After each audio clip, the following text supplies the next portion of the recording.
I want to welcome everybody to this exciting episode where we're going to talk about law enforcement recruiting.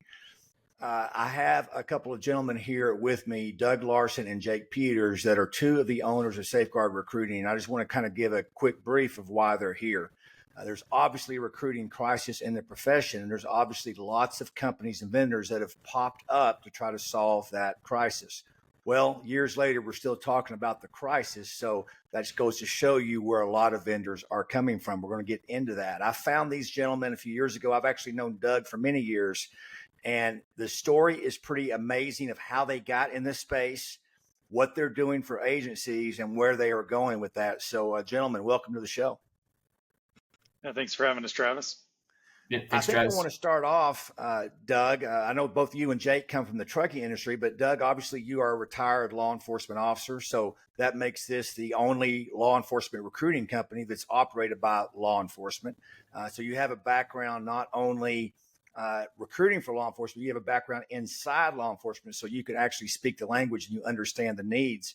But how did you guys get here where you're kind of taking your skills to the law enforcement profession? Yeah, Travis. So I am retired law enforcement, and part of my journey after that career is I started doing some truck driver recruiting, and that's where Jake and I actually met. And if you know anything about the trucking industry, it's a very competitive industry to recruit. They're down about 80,000 drivers. Nothing really keeps a driver locked into a company. They're very transient, and a lot of trucking companies have 100% turnover in a year, so they're constantly looking for people, and if the truck is not moving, it's costing them money. And so it's a very difficult market to recruit in, and a lot of trucking companies don't have the specialty, they don't have the experience to be able to tackle that problem. And so Jake and I formed a company that did that, and we help mid-sized companies and down fill their void and keep enough drivers in the system and recruiting. So how did we end up in law enforcement? Well, my background in law enforcement still had me going around the country training and meeting with people, and I had a strong network around the country. And of course, when you do retire out of law enforcement, people want to know what you're up to. They want to know what your story is. And we tell the story about how we're doing in recruiting in the trucking industry. And it always came up of, well, we're having trouble recruiting at our department, and will you take a look at what we're doing, and can you give some suggestions? This happened over and over again, and we started helping departments and actually looking into what they were doing and what they were getting for the amount of money they're paying, and decided that we needed to pivot, and we launched Safeguard Recruiting because departments need some help. They were maybe spending money in areas that weren't generating the names or their recruiting that they needed. They were spending a lot of money on marketing that wasn't getting them the results they needed. There's a whole process to recruiting, and if you leave any of the steps out in recruiting, then you're just not going to have the same results. And we have a proven method that it worked on the trucking side. We brought it over to law enforcement, highly effective here. In fact, sometimes we're a little too effective that departments aren't able to keep up with the volume we're able to generate for them. Yeah, I know when you were telling me about what you were doing over the trucking industry and you were coming over to law enforcement, I know at my agency, we were spending $60,000 a year. We weren't really getting that many recruits. We were getting a lot of web hits, but all these agencies kind of went down this path of websites and video. And I think the reason for that is we didn't really have to recruit, right? I mean, for many years, you had more candidates than you had openings. So yeah, we had what we called recruiters, but they weren't actually having to recruit. They were just trying to make the department look as good as possible so they could get the top candidates. And of course, that's what marketing does, is it showcases your business, it showcases your agency. So some marketing companies, either traditional marketing companies or marketing companies that branched off of their main marketing and named themselves police recruiters, but they're really just traditional marketing companies.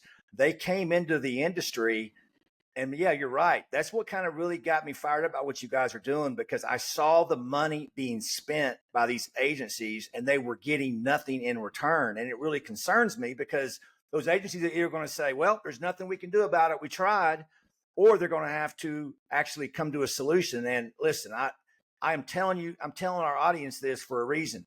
You guys are the only solution. I have seen what's behind the scenes, what you're doing. I have seen what these bids are doing in these government agencies. I know you guys have got clients now that paid millions of dollars for so-called marketing and recruiting, and now they're calling you saying we need help.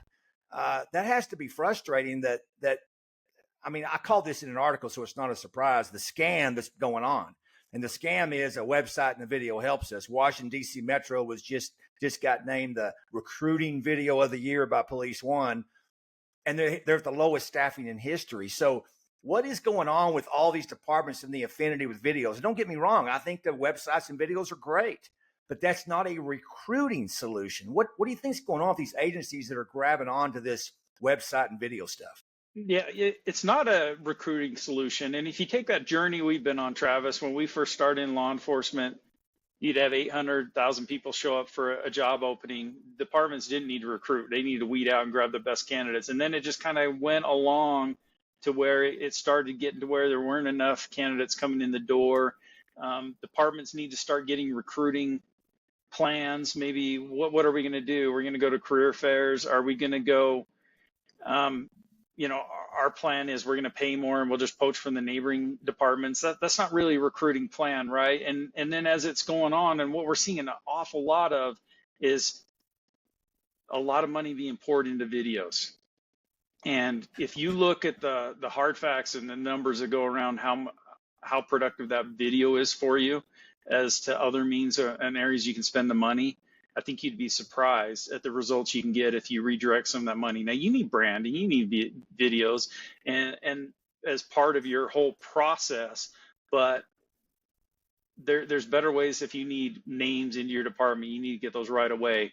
The video is not going to be our top choice to get that done, and we can prove that with numbers. We'll deal on the facts that it's just not going to get you as many candidates as other methods. Well, the other issue we're seeing is recruiting's a skill. The private industry, corporations, I mean, they hire professional recruiters, and it's a skill. And I got to give you guys credit. I mean, you guys have taken what works in the private industry, you brought it over to law enforcement, the processes you've got in place, and you can't doubt it. You can't question it. And in fact, I've told some people some of your numbers, and Jake, we'll have you kind of talk about some of that success in a minute. And I got to be honest, man, a lot of these police chiefs, they literally don't believe it, right? They don't believe it. They can't get, 10, 15 people to fill out an application. And you guys, I mean, I asked Jake this on a podcast recently. I said, hey, Jake, let's just give you worst case scenario. I'm down 2,000 police officers. By the way, there are agencies in this country right now that are approaching that. Can you fill their ranks with the recruiting campaign? And Jake unabashedly goes, not a problem. Now, that's crazy, right? And the reason I wanted to do this interview with you guys is I am very fearful. I mean, if we go much longer with this recruiting crisis, the retention crisis is also compounding. These agencies are never going to catch up. There will be agencies that literally go bankrupt, meaning they won't be able to exist, or there'll be a sheriff's department that has to complement inside a city. We're already seeing that. And this is solvable. I cannot stress that enough. This is solvable, but it's not going to be solvable if they don't understand what recruiting is. So, Jake, talk to us about the processes that you guys are doing that makes this solvable. Yeah, that's a great question, Travis. Really, the most important word in that question you just asked is process. And so kind of what Doug was alluding to when he's talking about video, not actually being recruiting, and, people are spending a lot of money on these videos that look incredible. I mean, I just watched a video earlier today, and they had Shaquille O'Neal, the big Aristotles, trying to help them recruit. And I guaranteed that video got some interest for that department. But, and I don't know if this department's low on staff, but let's say they are. The reason why a Shaquille O'Neal video, you have top 5 center all the time telling people to come work for you. They're not going to hire as if their processes are blacklisted. So, for example, let's say that video gets 1,000 people to apply for your open positions. Well, have you taken into consideration how long your hiring process is? Are you, do you have a team of recruiters that are contacting the leads that are coming in, the candidates that saw your video? How do you actually get people from, I saw an awesome video, I want to go work for this department. Let me send them my information to, the physical test, to the oral exam, to the background checks. How do you actually walk people through this process? And so what I'm really getting at here is you can get all the interest you want, but if you don't have a plan for contact, if you don't have a plan for sending the relevant information, if you don't have a plan for using video as an informational tool in the hiring steps, you're going to lose a lot of people along the way. You're actually not going to hire because your processes are inefficient. People lose interest, they move on, they get confused. There's a lot of reasons for drop off. Well, I would actually kind of disagree with you because I don't know of one cop that went to work for a department because they saw a video, right? So yeah, the video may create interest in the department, but that's not actually recruiting. In fact, you guys, let me just do this. Let's say I'm Department Smithville and I'm down 50 people and I'm struggling. I got to have 50 people now. My mayor's all over me. The council's mad. The citizens were wondering why the response rates are down. I give you guys a call. Walk me through what I need to do to get my 50 people in the door. Jake, I'll start with you. What's the first thing you're going to do? Oh, if you're the mayor of Smithville or you're in charge of recruiting for Smithville, first you're going to call Safeguard. That's step number one. And I've already called, Jake. I'm asking you. Like, what do I need to do, man? Setting up I already paid $100,000 for a video on a website. Didn't work. Because by the way, you guys get those phone calls, don't you? All the time. Oh yeah. Yeah. So, okay. Yeah, I've already done that. What do I need to do? Yeah. You got to let the recruiting experts set up the processes for your department, and then you got to follow them. So when a department calls us, we set up a digital recruiting campaign. We usually use the assets they have, or we'll create new kind of simpler marketing assets. You're graphics. talking about photos for ads. Photos, yeah. And usually what this does is we're going to promote the position, the benefits, and we're going to run kind of a targeted campaign to people who we know are going to be interested in that type of work. So I'm going to say, Jake, I want to recruit in my state only, right? Just so you can target my state, and I want to recruit, qualified people, this and that. So you're going to set that campaign up online. Just tell us how that goes. Yeah, exactly. So first, state, if you have any other requirements, maybe they have to be willing to submit a background check, drug test, typical state of stuff. What we'll do is we'll create the images, we'll set up the geofencing and the targeting that you're interested in, and then we're going to run a digital recruiting campaign on typically Facebook and Instagram are going to be the most popular platforms. Now, the goal of this is to reach passive candidates who maybe aren't necessarily seeking out law enforcement opportunities, career opportunities. We're going to reach them. We're going to we know they're on their phones. We know they're on Facebook and Instagram and other social media channels as well, but Facebook and Instagram are the two main. We're going to show them like, hey, this is a great career opportunity.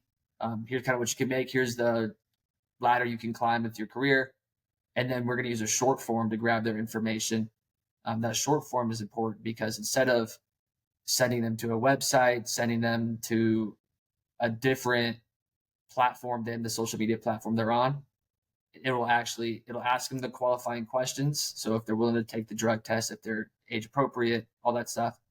And then it'll auto-populate their contact information. So we remove as many steps as possible from the candidates sending information to the department. Let me stop you right there, Jake. You talked about you're going to put an ad there on social media. You're going to grab their information right there, make them fill out some information. So they have to do a little work on it, right? Like, here's my age. I'm not a convicted felon because, we don't take convicted felons in law enforcement. They have to fill out this information that they're interested. They hit submit. And that sends them into the process. Now, you said something that piqued my interest. You mentioned you don't send people to the website. Now, that's actually what I see everyone doing. And of course, they're doing that because they've hired traditional marketing companies to build the website and then send people to the website. But that's asking a lot from somebody to see an ad, go to a website, look around the website, fill out an application, which is lengthy. And you talk about touch points a lot. Right? Because I believe what I read in one of your articles was it takes about 8 touch points for someone to make a decision. Well, you're expecting them to go back and forth to that website several times before they make a decision. But what you guys do, which is brilliant, and why we'll show you the data later and why it works, is you're snatching their information up. Now the department has people to contact to talk about applying. And before, people come to the website, they don't know who's on the website. They don't know, they don't have their phone number, they don't have their email, have anything. So you're snatching the information up right from the get-go. And then how do they find out more information? Because they haven't applied yet. Once you snag the information, it sends them into your processes. What do you do then? Yeah, that was a great summary, Travis. We work hard to remove as many steps as possible to grab that candidate's information. Now, once they've sent you that information, we set up a series of web automations that are going to nurture this candidate with text messages and timed out emails. So, like you mentioned, touch points are so important. 8 touch points before a person. Typically, it takes 8 touch points for a person to make a yes or no decision. Now, if we kind of with the safeguard model, the ad is touch point number 1. They get a confirmation email. They'll get a text message with more information, and they might get a delayed text message like a day later reminding them to fill out the form. That's 4 touch points without a recruiter needing to lift a finger. And by the time that recruiter calls, that's 5 touch points. You're over halfway to that yes or no decision. And you have, like you were mentioning, a whole list of candidates to keep calling that have been through this process instead of let's drive traffic to the website. We paid a lot of money for this website. This website looks really cool. We're proud of it, but it's not made to convert people into candidates. It's not made to grab their information like a safeguard recruiting campaign is. Well, that's important because I know I've talked to a lot of frustrated leaders out there that don't understand it. They've spent tons of money and they don't understand why they're not getting applicants. And this is why. It's not, the websites aren't set up to get candidates. Even if there's a good lead generation on there, it's still not set up to automate, get interested people. And so that's pretty important. So you're giving these departments a ton of contacts. Now, they may not have all applied, but they've shown an initial interest to apply. Just like if somebody walked up to them at a recruiting fair and asked questions, right? We should be grabbing their information to follow back up. So now you give them that ability to do that. And I mean, I know why no one else is doing this, because if someone actually solves this for agencies, they get rid of the company, right? Like, oh, we don't need you anymore. We filled our department up. But you literally, through this process, are staffing agencies completely. And you're pretty arrogant. You don't even care how many people they need. You can do it. And you've been doing it. So it's a whole mindset change. So let's talk about the recruiter end. So recruiters in law enforcement, traditionally, they drive to colleges, they go to military bases, they go to recruiting fairs, and that stuff's fine. You can't really replace face-to-face, but the problem is you can have a face to be looking at, right? So most people aren't attending those areas, and you're reaching out to people that may not have ever driven to a job fair. You're reaching them in an environment they're on every day, like you said, social media and their phones. And now you've given them these contacts to nurture. Now that's not like a business sales process to me. So this is almost a different mind shift for a recruiter, where a recruiter's time can be spent communicating regularly to these candidates. And the messaging is important, right? Because you guys don't totally trash marketing. There is a place for marketing. Doug, can you tell us where marketing comes into place when it comes to recruiting? I know you guys do that. You guys do videos, you do websites, you do the marketing, but you don't focus marketing as the number one thing that needs to happen. You need the people first, then the marketing helps get them through the process. So explain how you guys use marketing. Yeah, good question, Travis.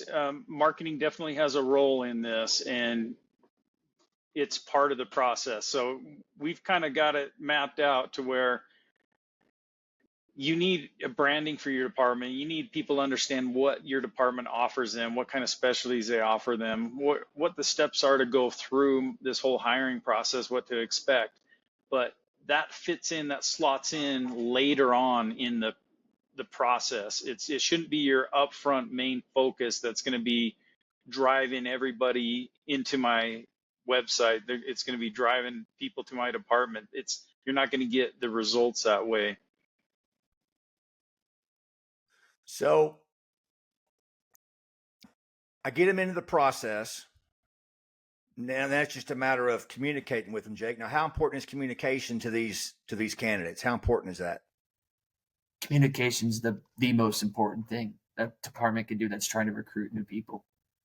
Specifically, time to contact and the speed of communication.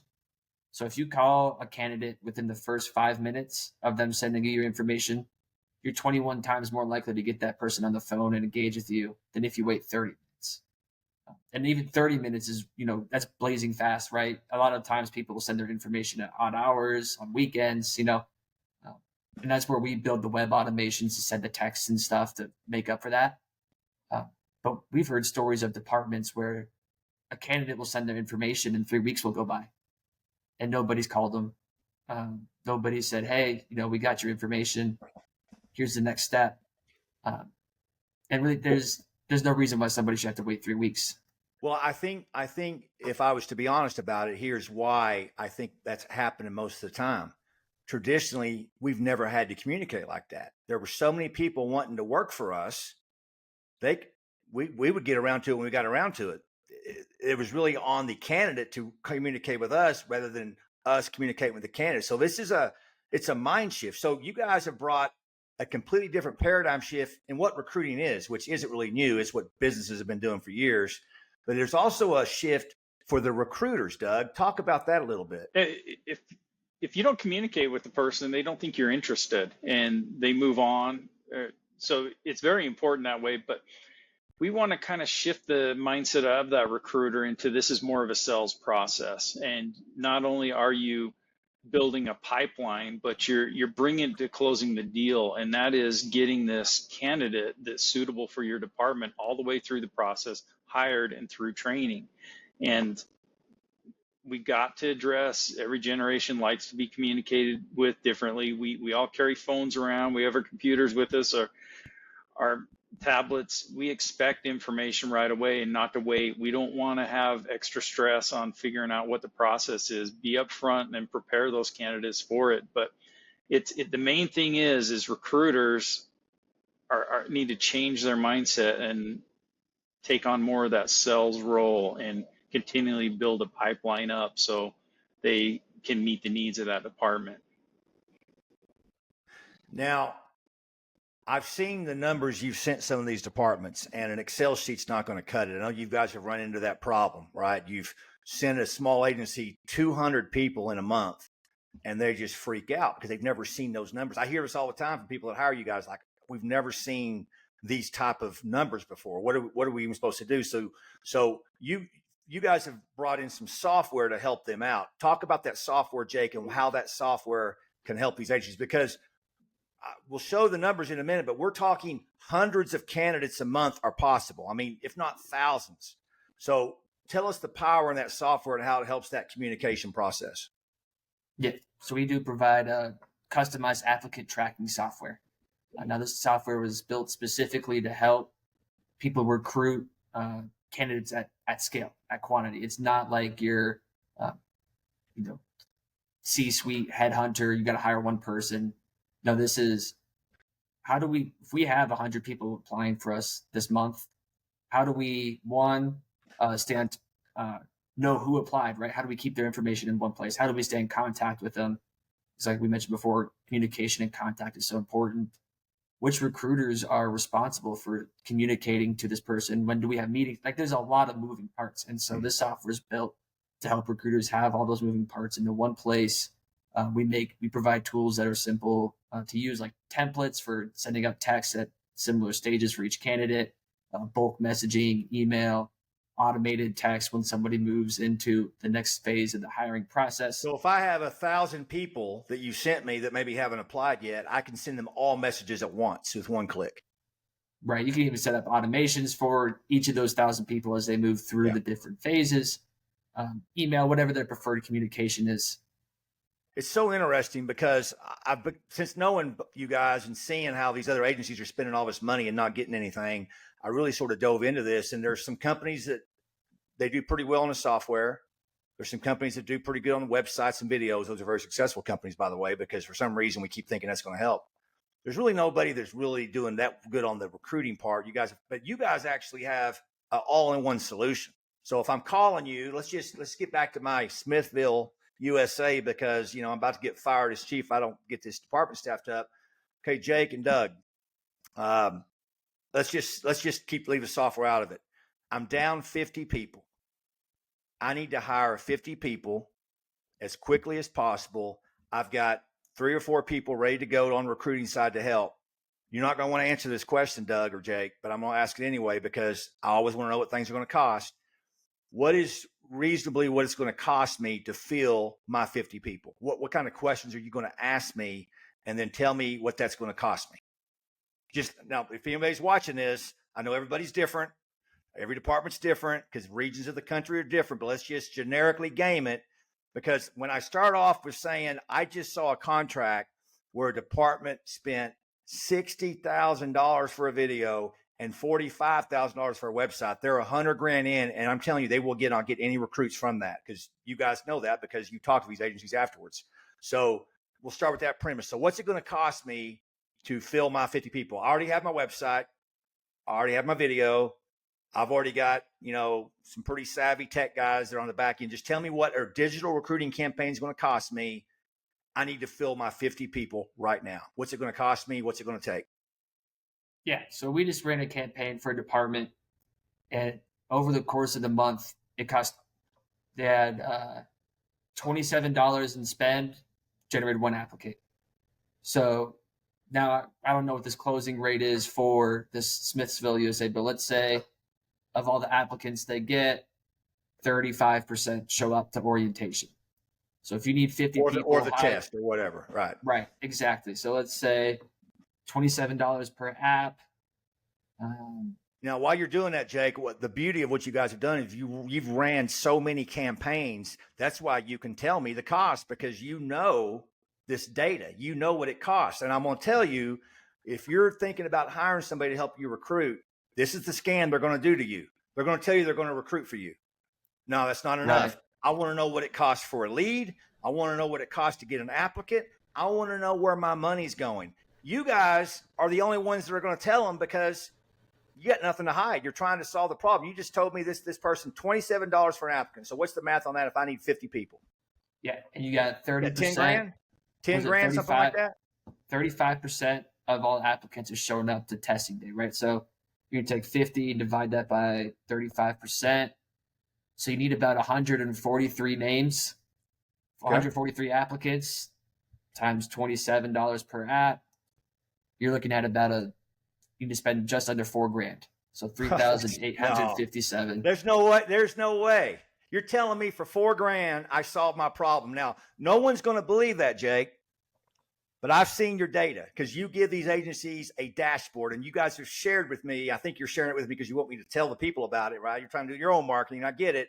But you've shown me these live dashboards because these agencies can look at the dashboard and see where their money's going and see what's happening.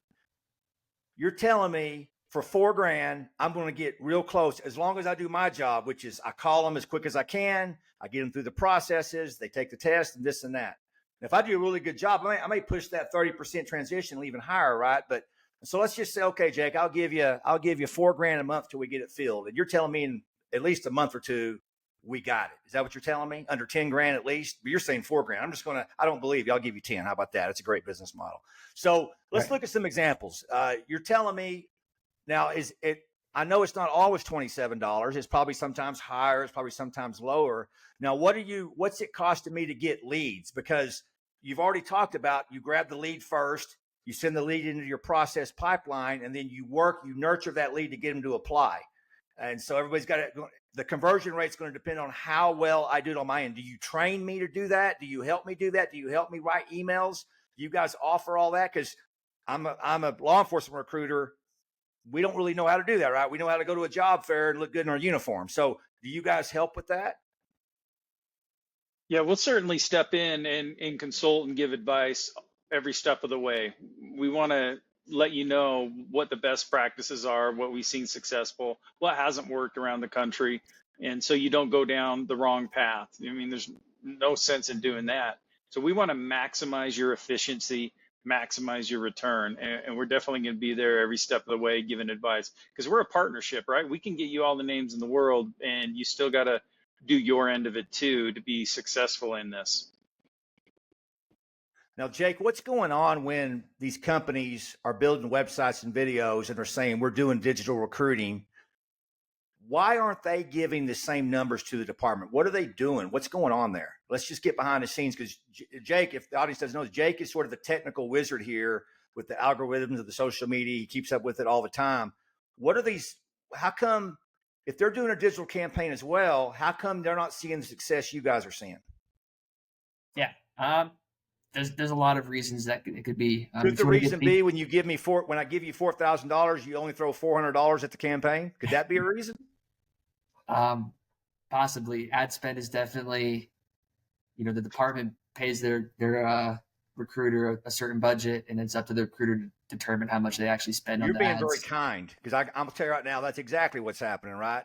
Now, the process is already wrong. If you're sending people to a website, that's going to limit your success. You may get some success, but it's going to limit the success.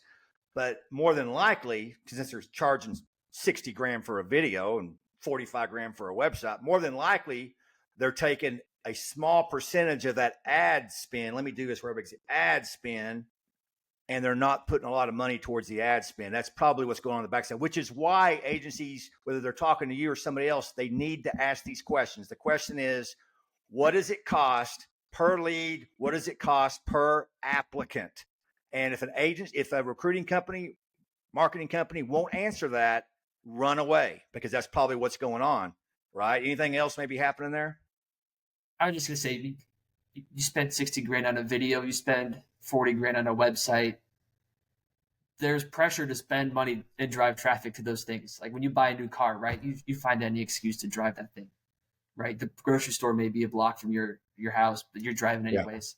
Yeah. I think these departments, or not the departments, but the marketing companies, they're charging a lot of money for these assets. And then to kind of justify it, it's, well, let's drive traffic to them so we can show them like, hey, not only do we build you a website, not only do we make this video, people are seeing it. Instead of asking themselves, regardless of ad spend, percentage, and allocation, they're not asking what's the number one way to get leads and candidates for this department. Yeah, I used to be in meetings at my agency, and they would say, hey, we got this many more website hits this month. And I was always wondering, when I didn't really know a lot about it, I'm like, well, that has nothing to do with recruiting. How many recruits did you get, right? It's not hard to send website hits to somebody. It's not hard at all. I mean, anybody can go to Facebook and boost a post and get more clicks, but are you getting the qualified applicants to hire? And you guys ask those qualifying questions right on social media, so they're qualified. You send the names, and then you nurture them through the processes you have built in, which is why you're seeing success. So you said $27 per applicant, which, by the way, I don't know how you don't have 1 million clients right now. That is insane to me, which is why when I say I'm 2,000 down, you don't hesitate and you go, we can solve it, because it's all about the ad spend. $27 times whatever, right? I mean, we can get you the people. And no one's going to do that, by the way. I want to be very clear about this. No one is going, if I call XYZ marketing company and go, I'm down 50 people, what's it going to cost to staff my agency completely?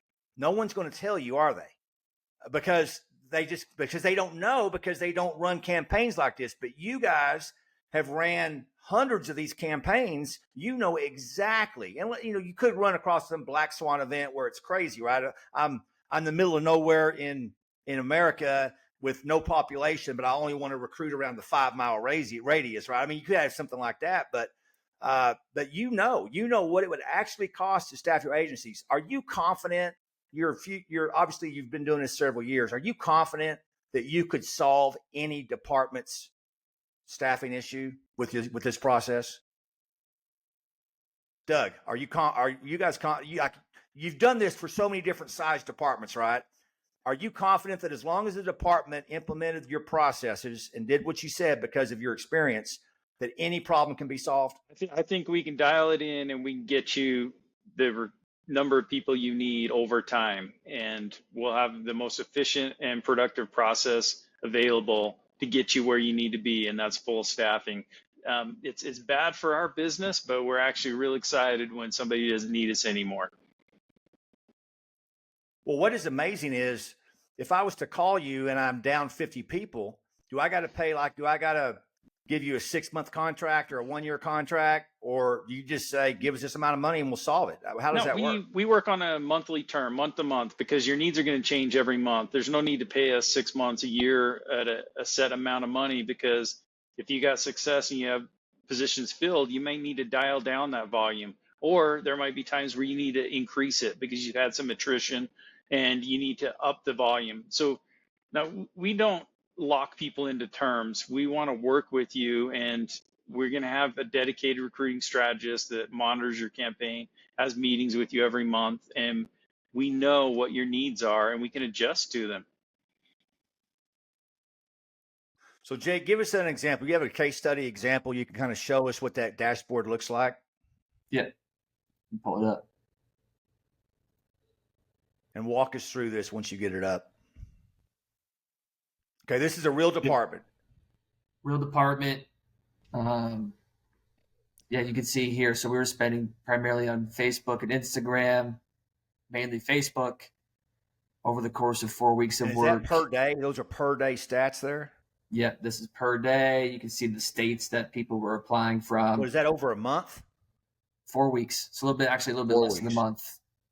And you know, with the budget, this many people saw it, or this how many times the ads were seen, but this is the most important number here. We got 185 applicants. That's not leads, that's not candidates, that's people that made an application.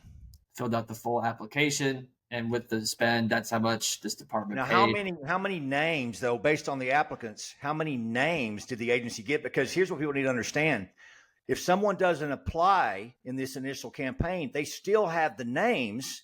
They can keep emailing them and contacting them. They can still nurture those names down the road. So how many names in 4 weeks did you send this agency? It ended up being about 1,487, around there. You sent 1,400 people in 4 weeks to this agency? That were interested in working for them. And 185 of them applied. So these weren't just random people. They were people that clicked on the ad, filled out their information, and said, I want to work for you. Now, how come that number is, 1,400 is great, 185 could that 185 be higher? What could that agency have done to make that number higher?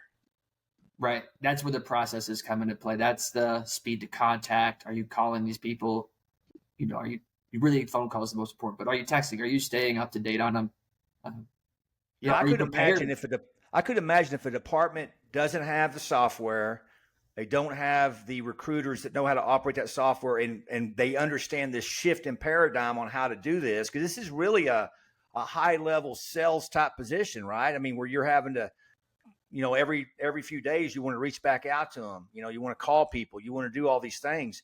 I could imagine that if you did nothing, you're going to get applicants. But if you actually did some things from that position in the department, those applicants are going to be a lot higher. And it was $27 an applicant. That's really insane, to be honest. So I'm going to just ask you this, because this almost seems too good to be true. Why does it seem too good to be true? What's going on, Doug? It's not, Travis. This is actual real numbers from a campaign we ran, and it's a 24-hour, 7-day a week, targeting the right people, using the proper message, the proper format that's going to reach out to people and they're going to need, and then getting the algorithms to go after that person too. So there's a lot that goes into this. There's a lot of specialties along the whole process that goes into this to make sure your ad spend is being spent in the most efficient way. We have this real-time dashboard so you know what's going on, but you need all the information you can get to make the proper decisions on how to spend your money. You need all of this. But I got to go back to this as a whole process. And if you leave steps out, your efficiency goes down, your end productivity goes down. Most departments in this country, if they had 185 applicants, their problem solved, right? Now, not the larger departments, but most departments, 185 applicants, that's probably more applicants they've gotten in a year or two, if not more. And so if you aren't prepared for all those applicants on your end, not going to be good for that department, is it? Because they're going to miss a lot of people that want to work there. Now you're spending money on getting applicants that is wasted if there's no follow through. We don't bring them on board. So we need to get the processes in there so the efficiencies are there. Nobody gets left behind. And instead of closing the deal and getting a commission at the end, your commission is you got someone hired for your department, and it's productive for the department. Yeah, I've seen this before, but I still sort of shake my head when I see those numbers. pretty crazy. So, why do you think that departments have been so slow to just basically go, yeah, I'm all in, man. This is the solution. Now marketing companies are slick, right? It's very easy to fall into that marketing trap because that's what marketing companies do. They're very slick. They got lots of cool graphics, lots of cool stuff going on. But why do you think that people continue to hire people to do videos and websites and they haven't done it? Is it just because they just I don't think know? part of that's education, right? Marketing's cool. You get some cool videos, you show off your department, but it's not getting the results you need. And we can show departments that, right? So part of this learning curve for law enforcement is progressing down this path of what works and what doesn't work. And a lot of these departments are blazing that trail on their own, or they're following what somebody else has done. We're trying to step in and say, hey, we've worked with all these different departments. This is what worked for them. This is what didn't work for them. This is what you should be doing at this point in the process. This would help you. And we're trying to educate. And if you see that, we've got a lot of educational videos and articles out there because we're not only about recruiting, but we're trying to help in that portion of it, educate the departments on what they need to do. We don't want people spending money. We don't want that $5,000 a month going out there and getting you 4 applicants. That's not going to solve this problem. We need that money spent efficiently and effectively. We can't hope that the bus drives down by your candidate 8 times and sees your billboard. We want to go out and target them and get the people that can work for you.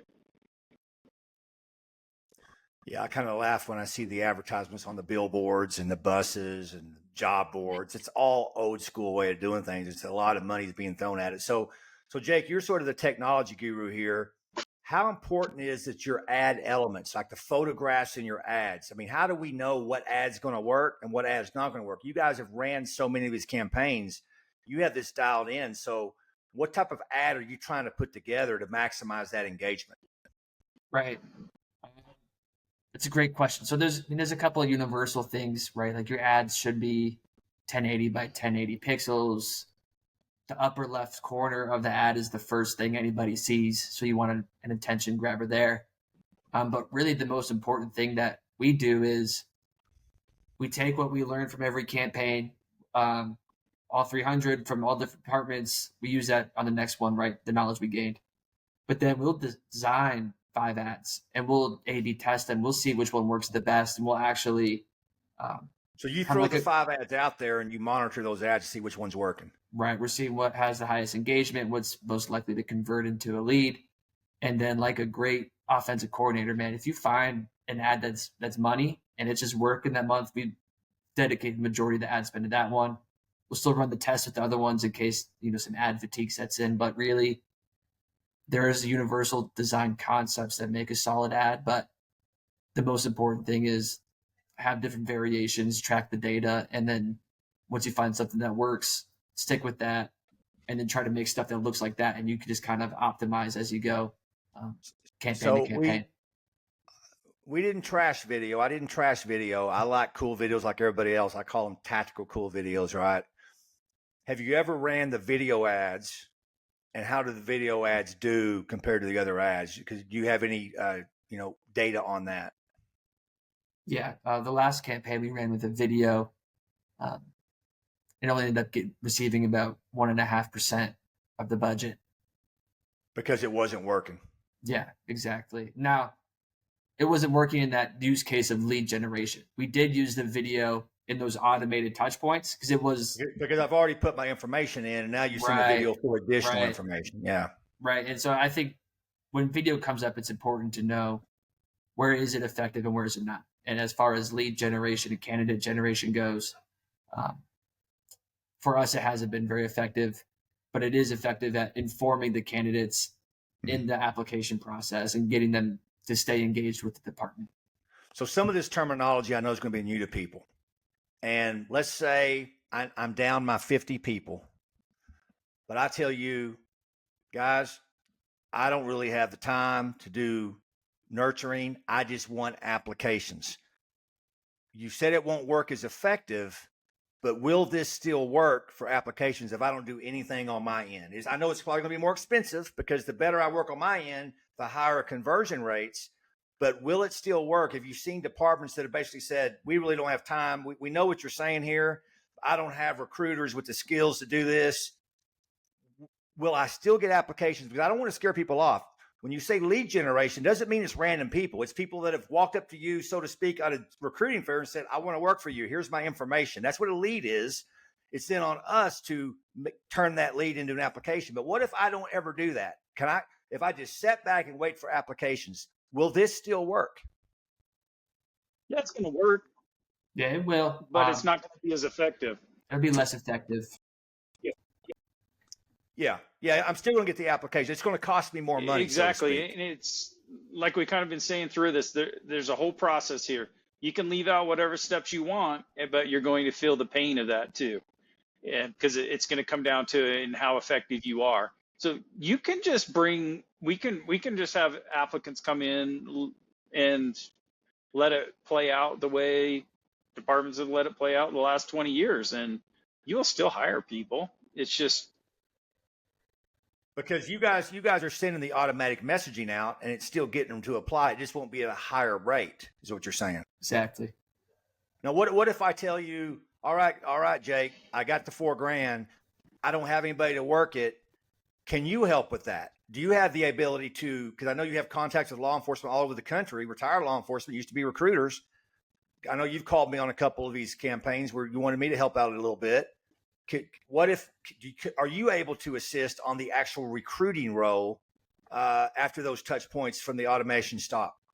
Yeah, that's definitely an option we provide for departments that don't have the in-house recruiting talent needed. We provide our own recruiters that will call all the candidates and turn them into applicants for you. And that may be money well spent if your conversion rate goes up, right? Like you said, I could maybe, if I'm really good at what I do, I could get a 30, 40, 50% conversion rate. But if I'm only going to get a 5 or 10% conversion rate doing nothing, it may be money well spent to have you help me and I push the conversion rate up more, right? Yeah, exactly. Yeah, I think it's so unique to know you guys because it's very rare today to basically, you're literally the only company that's offering these type of solutions because everyone else is trying to make their money. I get it. Videos, websites, marketing, law enforcement's attracted to that. You guys have come to the table and you actually are bold enough to go, tell us how many you got. We'll get them for you. That is pretty insane, but you're the only ones out there doing it. And I think that's so unique to be able to see what you guys are doing. That's why I've been so interested in it, because this should concern everybody, not just law enforcement, but the communities, because law enforcement sort of matters for safety and civility. But both of you guys have put together this business where you are literally solving this for anybody that wants it to be solved. They just got to call you, right? So if someone just wants to ask you a few questions and kind of go further in this, not necessarily hire you, that'd be great, I'm sure, from you guys' perspective. If they want to contact you guys, how do they do that?